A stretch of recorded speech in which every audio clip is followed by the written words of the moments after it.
우리 시장이 단기에 포머성 작업으로 들어온 부분들 때문에 더 많이 하락한 부분은 맞고요. 더 취약해서 우리 시장이 더 피해가 많기 때문에 이렇게 언론의 보도들을 보면은 우리 시장이 뭐랄까요, 원유 의존도가 크고 그리고 수출 의존도가 큰 그런 국가이기 때문에 상대적으로 우리가 취약하다 이런 표현을 많이 쓰고 있는데, 우리 시장이 다른 시장에 비해서 그 직전에 워낙 급등을 많이 했습니다. 산이 높으면 그리 깊다고 하죠. 이제는 실물 경제보다 돈에 중독된 머니 게임이 시작된 지 오래됐습니다. 그러니까 미국식 자본주의라는 게 이제 그렇게 된 거거든요. 그런 상황 속에서 유동성으로 해서 올랐는데, 미국 시장이 10배 이상 오르는 동안에 딱 두 해만 비교적 큰 폭으로 조정을 보였어요. 2018년도하고 2022년도가 뭐 하던 해였냐? 금리 인상을 한 해예요. 그러니까 물가가 올라서 인플레이션이 발생돼서 금리 인상한다는 얘기가 나오면 곧바로 시장 것은 악재입니다. 아주 강력한 악재예요. 그럼 외국인들이 왜 이렇게 파느냐라고 생각을 해보면, 첫 번째는 반도체를 파는 이유는 삼성전자가 안 좋아서 또는 SK하이닉스가 안 좋아서 나중에 이익이 둔화될 것 같아서 반도체 고점 찔 것 같아서 그게 아니에요. 지금 이 외국인들의 움직이는 패시브 자금들은요, 전 세계적으로 위험자산에서 매도를 하기 시작했습니다. 1월부터. 또 한 가지는 우리 시장에서 그러면은 아무튼 반도체를 판 거 빼더라도 전반적으로 엄청나게 많이 팔지 않았냐? 그건 어떻게 설명을 할 거냐? 그것은 환율 때문에 그렇습니다.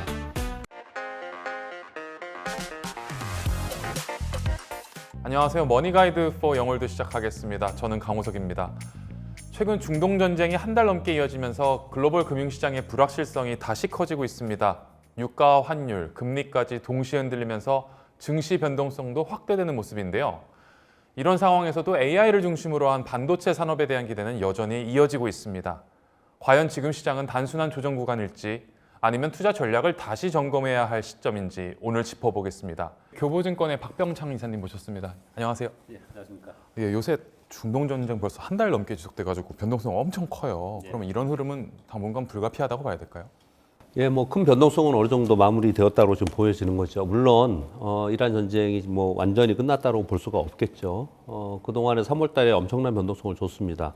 3월달에 약 20% 하락을 했어요. 그래서 뭐 많은 방송에서 이렇게까지 우리 시장이 하락할 만한 거냐, 아니면 외국에 비해서 더 많이 빠진 이유는 뭐냐, 이런 질문들을 굉장히 많이 하시더라고요. 근데 그랬던 것은 우리 시장이 워낙 많이 올랐지 않습니까? 그건 흔한 얘기들인 거고요. 근데 우리 시장이 작년에 올랐을 때는 처음에 1차 상승했을 때는 상법 개정이 있었고요. 2차 상승일 때는 이제 반도체의 슈퍼사이클의 초입 단계였습니다. 그리고 올해 들어서 올라간 것은 약간의 포모성이 있었습니다. ETF에 집중적으로 매수가 들어오면서 모두 다 ETF 외쳤던 그 시기였거든요. 그러면서 약간 오버슈팅한 부분이 좀 있었습니다. 그렇게 상승하는 가운데 이란 전쟁이 터지면서 빠졌기 때문에 상대적으로 많이 빠졌다, 그렇게 보시면 좀 될 것 같고요. 20% 가까이 하락을 했는데 또 반등도 만만치 않습니다. 지금 4월에만 16%도 반등을 좀 하고 있는 그런 상황이기 때문에 우리 시장 자체가 강한 시장입니다. 지금 현재 전반적으로 보면 그렇게 보시겠고요. 변동성이 앞으로 더 있을 것 같냐라는 이제 질문에 답변을 드린다면, 3월에 같은 큰 변동성은 일단 일단락했다라고 시장이 보는 것 같고요. 그렇지만 지금 이번에 이제 급반등을 한 이유 중에 하나는 미국과 이란 간의 2주간의 휴전 협상이 이제 돌입이 됐죠. 그렇지만 이제 휴전 협상이 그 내용들을 보시면 쉽게 수용하지 못하는 내용들이 꽤 있습니다. 그중에 대표적인 게 호르무즈 해협에 대한 통제권을 누가 가질 것이냐 하고, 그리고 즉 우라늄 농축을 어느 정도까지 허용할 것이냐, 이런 부분들이 있는데 아마도 그 과정 속에서 상당 부분 또 난항이 있을 거라고 생각합니다. 그렇다면 또 시장이 그것에 따라서 흔들릴 가능성이 있는 것이죠. 다른 아시아 국가들, 수출 의존도 높은 국가들하고 비교해 봤을 때 한국의 하락폭이 크다고 보긴 어렵죠? 조금 더 큰 건 분명히 맞죠. 지금 말씀드린 대로 우리 시장이 단기에 포머성 작업으로 들어온 부분들 때문에 더 많이 하락한 부분은 맞고요. 3월만 비교를 해드리면 아까 말씀드렸지만 우리 시장은 약 20% 하락을 했습니다. 일본이 약 13% 하락했고요. 홍콩이 7%, 대만이 10% 하락했고요. 나스닥은 4.7% 하락했고요. S&P 500은 약 5% 하락을 했어요. 상대적으로 비교해보면 우리 시장이 더 많이 하락한 것은 분명히 맞습니다.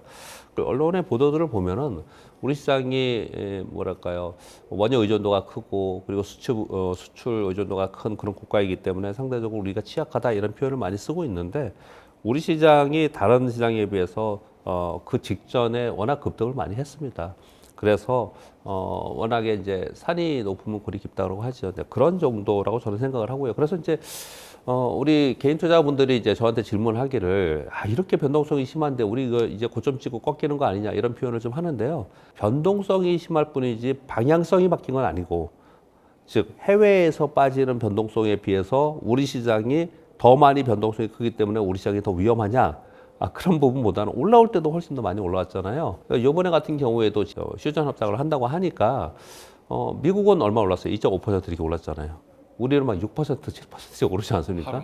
예, 그냥 그런 변동성이 있는 것이라고 생각하면 맞지 않을까라고 생각해요. 그래서 우리 시장이 상대적으로 약간 지금 자금의 쏠림이 있는 것은 분명히 맞습니다. 근데 그것이 우리 시장이 큰 변동성을 주고 또는 예전처럼 고점 찍고 막 급락하는 그런 수급의 큰 변화가 일어날 거냐라고 생각해 봤을 때는 그렇지 않다라고 생각을 하고요. 그런 부분은 오늘 차차 말씀을 드리도록 하겠습니다.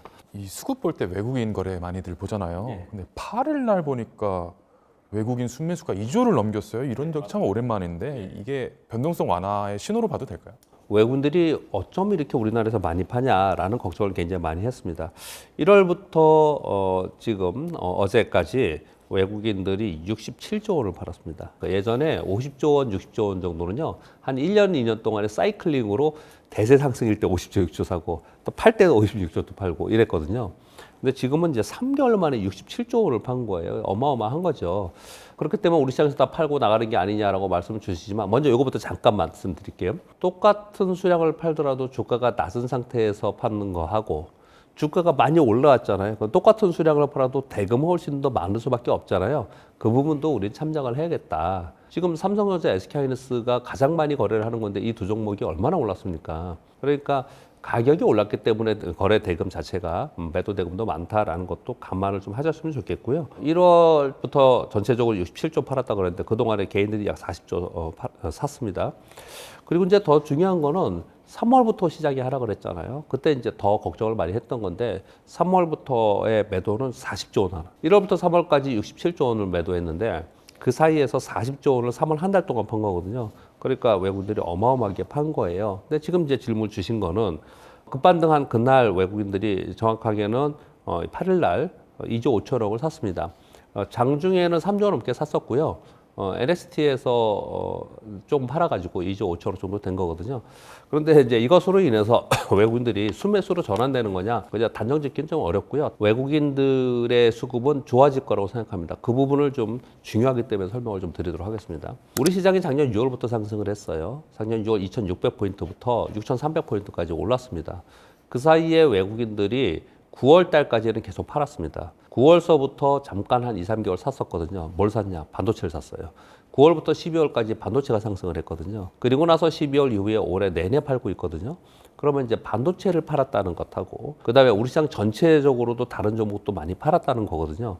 그럼 외국인들이 왜 이렇게 파느냐라고 생각을 해보면 첫 번째는 반도체를 판 이유는 외국인들이 우리나라 삼성전자가 안 좋아서 또는 SK하이닉스가 안 좋아서 나중에 이익이 둔화될 것 같아서 반도체 고점 찍을 것 같아서 그게 아니에요. 지금 이 외국인들의 움직이는 패시브 자금들은요, 전 세계적으로 위험 자산에서 매도를 하기 시작했습니다. 1월서부터 매도를 계속 해나갔어요. 즉 그러면서 위험 자산에서 매도, 즉 주식시장에서 전체에서 매도를 하는 거거든요. 그럼 전체에서 매도를 한다면 전체 주식을 100% 갖고 있는데 우리 10% 줄이자. 또는 그 사이에서 반도체가 많이 올랐으니까 반도체를 15% 줄이자라고 했는데 그러면 미국에 있는 반도체는 15% 줄이고 한국에 있는 반도체는 아직까지 상승 여력이 있고 뭐 더 이익이 늘어날 수 있으니 얘는 팔지 말자 또는 사자 이렇게 거래 안 합니다. 전반적으로 그 펀드에서 패시브로 15% 매도 나간다 그러면 같이 나가는 거거든요. 그렇기 때문에 반도체 같이 매도가 나왔다라고 저는 생각을 하고 있고요. 또 한 가지는 우리 시장에서 그러면은 아무튼 반도체를 판 거 빼더라도 전반적으로 엄청나게 많이 팔지 않았냐? 그건 어떻게 설명을 할 거냐? 그것은 환율 때문에 그렇습니다. 환율이 1,500을 넘어서 뭐 글로벌 금융위기의 가장 높은 수준으로 계속 올랐지 않습니까? 그러면서 또 환율에 엄청 걱정을 하고 우리나라 뭐 문제가 있지 않냐 이런 얘기 많이 했지 않습니까? 저는 그렇게 생각하지 않습니다. 올라갈 때도 저는 계속 그렇게 주장을 했어요. 환율은 하향 안정화될 가능성이 더 높습니다. 환율은 한 나라의 경제력을 보여주는 거지 않습니까? 그래서 우리나라 환율을 봤을 때 달러가 우리나라에 얼마큼 들어오느냐 라는 문제지 않습니까? 그러면 우리나라 지금 3월 수출 어땠어요? 역사상 최대 실적을 좀 보여주고 있습니다. 무역 수지가 그만큼 좋고요. 그렇기 때문에 달러가 훨씬 더 유입되는 속도가 더 있다라는 부분이죠. 그렇게 생각을 해보면은 그러면은 우리 달러를 갖고 와서 우리 원화 바꾸고 뭐 이런 부분들이 있다면은 그렇다면은 우리 원화는 강세로 될 가능성이 있는 거고요. 그리고 주식 시장이 이만큼 올랐다는 얘기는 전반적으로 우리나라 주식시장에 외국인들도 들어오고 서학개미도 들어오고 우리나라에 더 들어오고 있다라는 거거든요. 그렇다면은 우리나라 원화 수요는 더 늘어나는 거잖아요. 전반적으로 보면은 우리 시장, 우리 환율은 강세가 될 가능성이 있는 거죠. 이렇게 얘기하면 잘 안 믿으세요. 그건 그렇고, 뭐 전반적으로 우리나라 경기가 둔화되기 때문에 이렇게 비관적으로 얘기하시는 분 되게 많거든요. 그런데 이제 몇 가지를 더 말씀드릴게요. 우리나라 내부의 정책을 잘 안 믿는 분이 있는데, 그럼 외부의 정책을 말씀드려볼게요. 미국은 특히 트럼프 행정부는 달러 인덱스, 달러는 약세를 원합니다. 그리고 일본은 어떻습니까? 엔화 강세를 원합니다. 거기는 금리 인상을 할 거예요. 지금 엔화 약세라고 맨날 걱정하잖아요. 근데 지금 그래서 일본은 금리 인상을 하려고 하는 국가고 금리 인하를 해서 달러를 약세를 만들고 싶어 하는 국가예요. 그러면 딱 맞아떨어지잖아요. 이해관계가요. 그래서 조만간 그렇게 될 거예요. 그러면 달러가 약세가 되고 엔화가 강세가 되면 우리나라 원화는 어떻게 됩니까? 우리나라 원화는 강세로 되는 거예요. 상대 가치로 봤을 때 원화는 지금보다는 낮은 단계로, 즉 원화 강세가 될 가능성이 훨씬 더 높게 있는 거거든요. 그러는 사이에 외국인들의 매도가 공격적이었고 그리고 이란 전쟁으로 인해서 시장 리스크가 있었기 때문에 환율이 튀어오른 거지, 수급적으로. 전반적인 우리나라의 국가 경쟁력이나 수급적인 요인들이 전반적으로 이제 원화 약세로 만든다는 점 때문에 장기적으로 그런 부분은 아니었다라는 거죠. 그래서 저는 우리 원화는 옛날처럼 젊었을 때처럼 1,000원 이런 건 아니겠고, 그리고 뭐 1,300원대도 감히 얘기할 수 있는 부분은 아니지만 1,500원 아래로 내려간다는 거는 자연스럽게 생각할 수 있는 부분이라고 저는 생각을 하고요. 근데 왜 이걸 제가 길게 설명을 드렸냐면요. 굉장히 중요한 포인트가 있습니다. 작년 6월서부터 우리 시장이 바야흐로 대세 상승을 한 거거든요. 그전에는 우리 시장이 얼마나 안 좋았습니까? 전 세계 시장 다 좋은데 우리만 안 좋았지 않습니까? 근데 그때부터 상승을 했는데, 그러면 그때부터 외국인들이 우리나라에 들어와서 엄청나게 주식을 사면서 이번 상승에 외국인들이 돈을 많이 벌었냐? 그랬습니까? 계속 팔았어요. 외국인들이 못 샀습니다. 이번 우리 시장이 거버넌스 개혁하면서 올라오는 동안 외국인들이 매수하면서 수익을 내지 못했어요. 이번 상승에 동참하지 못했다는 거예요. 짧게 먹고 나간 거죠. 반도체만. 예, 또는 갖고 있는 것만 팔았던 거지, 이익을 냈던 거지. 이번 상승을 신규로 들어와서 매수해서 수익을 내는 거는 외국인들은 없었다는 얘기예요. 그런데 그럼 외국인들이 우리나라 안 들어오니까 그런 거 아니냐? 오히려 올라오니까 팔고 나가려고 하는 거 아니냐? 아니에요. 우리 그 여의도의 자산운용사나 또는 이제 대형 펀드를 운영하시는 분들이, 저도 선후배도 있고 동료도 있고 많이 있을 거 아니에요? 외국인들의 문의가 엄청나게 많습니다. 주식시장 이거 언제 한번 조정을 보이냐, 언제 들어가야 되느냐. 들어가 있는 타이밍을 보다가 있는데 시장이 그냥 막 급등해버려갖고 들어오질 못했어요. 그러다가 환율이 올라버리면서 환율이 계속 올라가면 환차 손이 생기기 때문에 매도를 한 거거든요. 그러면 아까 환율하고 연결해서 환율이 하향 안정화되면서 지수가 좀 이번도 조정을 또 보였잖아요. 그러면서 조금이라도 안정화되면 외국인도 어떨 것 같아요? 전 들어온다고 봅니다. 외국인들이 우리나라 거버넌스 개혁을 바라보면서 이번에 못 들어왔거든요. 그래서 우리 시장 많이 안 빠질 거라고 저는 생각하거든요. 시장이 조정을 많이 보이던, 아니면 환율이 안정화되면 외국인들은 다시 들어올 가능성이 있기 때문에 우리 시장은 개인의 힘에 의해서 올라왔다가 그 다음에 조정을 보이면 기관이나 외국인들이 들어올 가능성이 있기 때문에 상당히 탄탄한 시장이 될 수 있는 토대를 마련해 이번에 했다. 저는 그렇게 보고 있습니다. 이게 호르무즈 해협 봉쇄 이슈, 물론 뭐 지금 봉쇄권을 누가 갖냐 갖고 싸우고 있긴 한데, 이걸로 인해 사실 유가 오르고 물가 상승 압력은 좀 불가피할 것 같긴 한데, 그래서 요새 보면 이제 각국 중앙은행들이 금리 인하 동결 못하고 올리려고 하는 기조들도 보이고 있어요. 이게 중장기적으로 증시에 부담이 될 수는 없을까요?